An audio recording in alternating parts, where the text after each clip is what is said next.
અમરેલી જિલ્લાના વડિયા તાલુકાના ઢૂંઢિયા પીપળિયા હત્યાનો ભેદ ઉકેલાયો।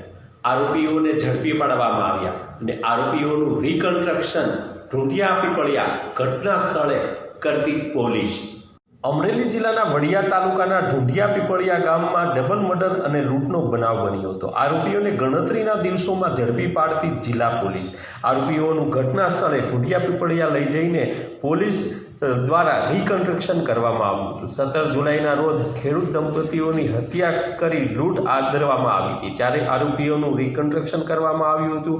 આરોપીઓને મૃતકના ઘરથી વાડી સુધી આરોપીઓને દોરડા સાથે બાંધીને ફેરવવામાં આવ્યા હતા। ઘટના સ્થળે આરોપીઓનું લાવવામાં આવ્યા હોય ત્યારે ગામના લોકો પણ જોવા ઉમટ્યા હતા। આરોપીઓને પોલીસે તંત્ર દ્વારા ઝડપી પાડીને કાયદેસરની કાર્યવાહી હાથ ધરવામાં આવી છે।